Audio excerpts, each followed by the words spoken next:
Assalamualaikum warahmatullahi wabarakatuh. Saya Rizka dengan NPM 2140402080 dari lokal B2. Di sini saya akan mempresentasikan mengenai materi Islam dan wilayah perbatasan yang merupakan tugas dari mata kuliah agama Islam dengan dosen pengampu Bapak Zainal Abidin.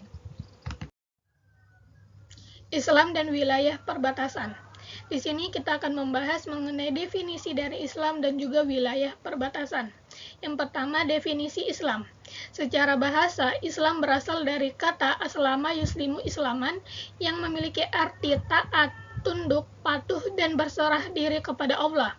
Sedangkan secara istilah dapat dikatakan bahwa Islam adalah agama wahyu yang berintikan tauhid dan keesaan Tuhan yang diturunkan oleh Allah kepada Rasulullah sebagai utusannya yang terakhir dan berlaku bagi seluruh umat manusia dimanapun dan kapanpun yang ajarannya meliputi seluruh aspek kehidupan manusia. Selanjutnya, definisi wilayah perbatasan.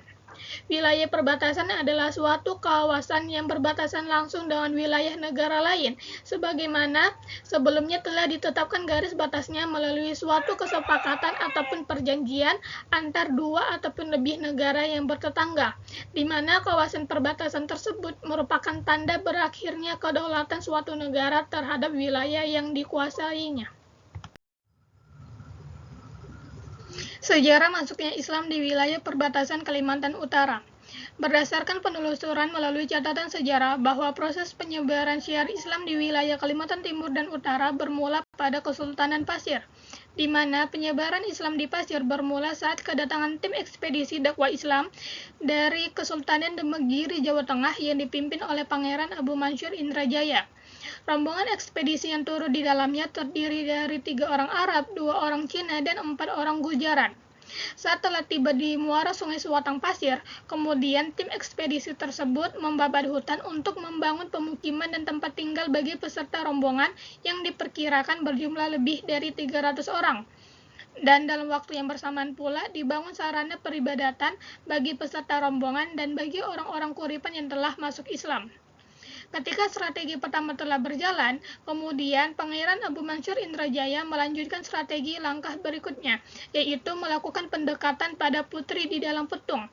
Maka diutuslah seorang ulama dari tim ekspedisi bernama Khatib Dayan untuk melakukan kunjungan ke pusat pemerintahan Kerajaan Sadurangas di Lebur Dinding hingga bertemulah secara langsung Khatib Dayan dengan sang ratu. Proses kunjungan berakhir saat disampaikannya pinangan Abu Mansur Indrajaya kepada putri di dalam petung yang sebelumnya telah mengucapkan 2 kalimat syahadat di hadapan Khatib Dayan dan disaksikan oleh kedua orang tuanya. Dalam waktu yang tidak terpaut jauh, syiar Islam juga mulai menyapa tanah Berau. Namun, kedatangannya tidak lepas dari rangkaian sejarah perkembangan Islam di Kepulauan Sulu dan Mindanao Selatan yang dengan cemerlang telah berhasil dirintis di tahun 1380 Masehi oleh ulama terkemuka dari Kesultanan Malaka bernama Makdun yang dibantu oleh seorang ulama yang diutus dari Minangkabau Sumatera Barat bernama Raja Baginda pada tahun 1390 Masehi, yang pada akhirnya berhasil mendirikan Kesultanan Sulu yang berpusat di Buansa, Kepulauan Sulu dengan sultan bernama Paduka Maulana Mahasisari Syarif Sultan Hashim Abu Bakar yang datang dari Palembang. Setelah berhasil dakwah Islam di Kepulauan Sulu, maka ulama Raja Baginda terus melakukan syiar Islam di Kalimantan bagian utara yang sekarang dikenal dengan Provinsi Kalimantan Utara, yang sejak sekitar lebih 1,5 abad sebelumnya telah dirintis oleh pendakwah Islam dari Arab dan juga Cina. Hingga kemudian berdirilah Kesultanan Brunei pada tahun 1402 Masehi. Raja Brunei bernama Awang Alang Betatar menerima Islam dan menjadi sultan dengan gelar Sultan Muhammad Syah. Kemudian langkah dakwah ulama Raja Baginda terus menyebar ke bagian timur Kalimantan, yaitu daerah Kerajaan Berayu atau Berau yang didirikan oleh Badi Dipatung dengan gelar Aji Raden Suryanata Kusuma. Perkembangan syiar dakwah Islam di wilayah Kalimantan Timur bagian utara semakin bertambah pesat dengan adanya seorang ulama dari utusan Kesultanan Brunei Darussalam yang bernama Imam Jafar yang datang ke Kerajaan Berau pada sekitar tahun 1975 Masehi di masa pemerintahan dinasti ke-6 Raja Aji Temanggung Berani. Namun, jauh sebelum masuknya syiar Islam di wilayah Kalimantan Timur bagian utara, pada tahun 1236 Masehi, syiar Islam telah sampai pada penduduk Kalimantan Utara di zaman Kerajaan Tidung kuno pada masa pemerintahan Raja Sri Bengawan yang bertahta di wilayah Sungai Bengawan. Masuknya syiar Islam di masa kepemimpinan Raja Bengawan dikarenakan besarnya pengaruh perkembangan syiar Islam yang dirintis oleh ulama dari Arab maupun Cina. Mulai saat itulah syiar Islam mulai menyapa seluruh pelosok wilayah yang ada di kawasan Kalimantan Timur bagian utara. Dengan resminya Raja Bengawan memeluk agama Islam, sejak saat itu pula banyak tim ekspedisi para pendakwa Islam masuk ke wilayah Kalimantan Utara. Hingga pada pemerintahan dinasti Tengara yang berpusat di Tarakan, perkembangan syiar Islam mengalami kemajuan dakwah yang signifikan dalam perkembangannya di bumi Panguntaka. Tim ekspedisi dakwah tersebut ada yang menyiarkan dakwah Islam di wilayah Tarakan, di wilayah Sesayap atau yang sekarang dikenal dengan wilayah Tanah Tidung, di wilayah Malinau, di wilayah Bulungan, dan bahkan di wilayah Nunukan. Sehingga pada akhirnya penyebaran syiar Islam mulai merata ke seluruh pelosok negeri Kalimantan Utara. Ulama yang menyebarkan syiar Islam di Tarakan adalah seorang ulama dari keturunan Hadramaut Yaman yang bernama Muhammad bin Abdullah bin Alwi Al-Marzak. Kiprah perjuangan dakwahnya dalam menyiarkan dakwah Islam di Tarakan, bumi Panguntakan ini mengalami berbagai rintangan dan hambatan yang cukup besar. Namun berbagai rintangan dan cobaan dalam menyiarkan dakwah Islam dapat ia atasi dengan sabar, serta senantiasa berdoa kepada Allah Subhanahu wa Ta'ala agar masyarakat Tidung di wilayah Tarakan bisa mendapatkan hidayah berupa cahaya keimanan. Perjuangannya pun tidak sia-sia, yang pada akhirnya masyarakat Tarakan secara bertahap memeluk agama Islam, meskipun masih ada beberapa rumpun Tidung yang masih memegang teguh tradisi animisme dan dinamisme yang mereka percayai. Selain penyebaran syiar Islam di Tarakan, wilayah Kesultanan Bulungan juga mengalami pengaruh yang sangat besar dengan datangnya para ulama dari Arab Hadramaut Yaman dan ulama dari Kesultanan Demak. Masuknya syiar Islam di Kesultanan Bulungan bermula pada zaman Kesultanan Wira Amir bin Wira di Gadung dengan gelar Sultan Amirul Mukminin. Pada masa itu, Kesultanan Bulungan menerima kedatangan Syekh Makribi dari Kesultanan Demak yang semakin memperkuat syiar Islam di Kesultanan Bulungan. Hingga pada masa pemerintahan Sultan Muhammad Kasimuddin, syiar Islam di Tanah Bulungan semakin kuat dengan banyaknya para ulama dari luar daerah yang didatangkan untuk memperkuat syiar Islam di Kesultanan Bulungan.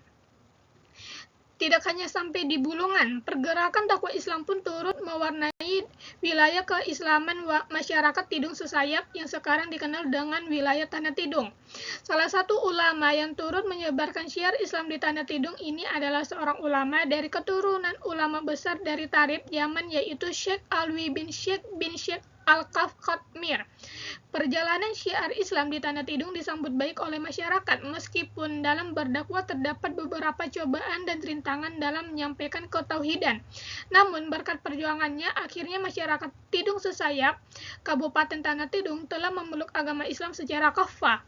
Begitu juga dengan wilayah Malinau dan juga Nunukan. Semuanya mengalami perubahan yang besar ketika para ulama Islam datang untuk menyebarkan syiar Islam di tanah Kalimantan Utara.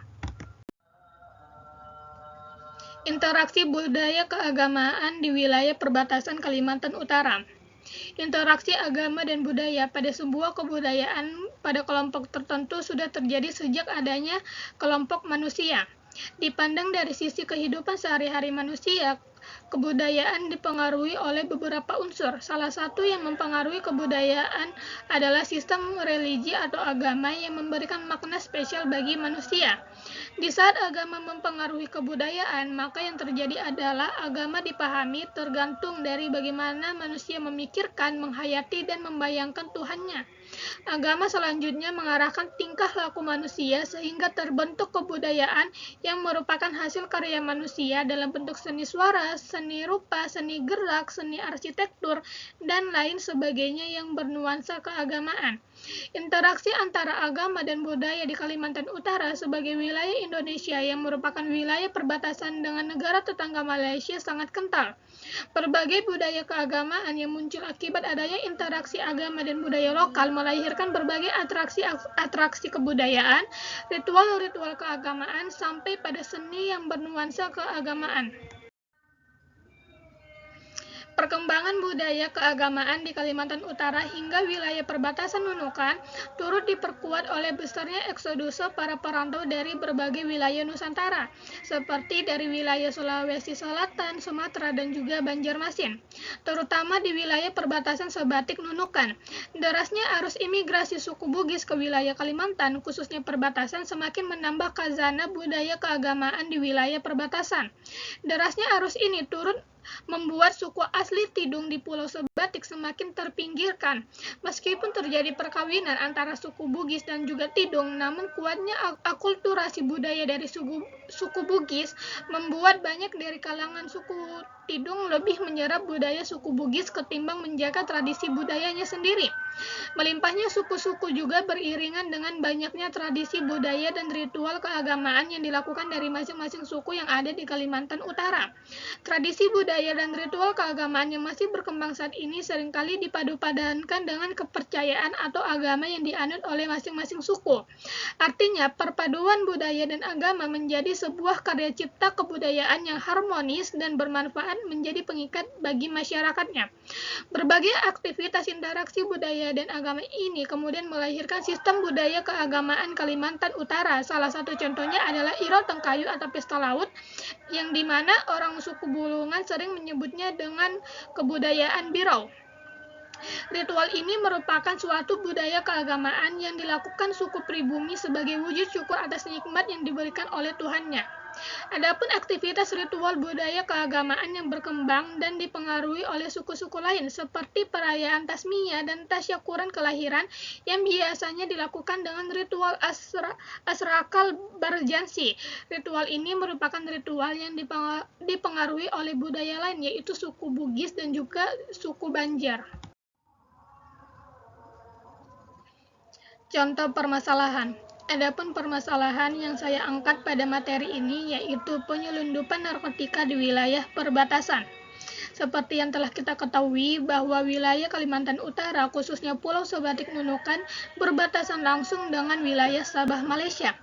Dan sudah menjadi rahasia umum bahwa wilayah Kalimantan Utara dan juga wilayah Sabah Malaysia seringkali terjadi tindak kejahatan transnasional terorganisir, dan salah satunya adalah tindak penyelundupan narkotika, di mana kasus tersebut cenderung mengalami peningkatan tiap tahunnya. Narkotika merupakan bahan atau zat yang dapat mempengaruhi kondisi kejiwaan ataupun psikologi seseorang, baik itu secara pikiran, perasaan, ataupun perilaku, dan dapat pula menimbulkan ketergantungan. Dalam pandangan Islam mengenai tindakan penyelundupan, menjelaskan bahwa tindakan penyelundupan dapat dikategorikan sebagai jarima sorikoh. Kata sorikoh diambil dari kata sarkun yang berarti samar dan juga tidak jelas. Al-Quran telah menjelaskan bahwa kita sebagai umat manusia dilarang untuk memakan harta sesamanya dengan cara sembunyi-sembunyi ataupun dengan cara samar-samar, sehingga dapat disimpulkan bahwa Islam memandang tindak penyelundupan erat kaitannya dengan masalah penipuan, karena penyelundupan adalah perbuatan yang terselubung. Untuk narkotika sendiri, para ulama telah sepakat bahwa mengonsumsi narkotika ketika bukan dalam keadaan darurat maka hukumnya haram.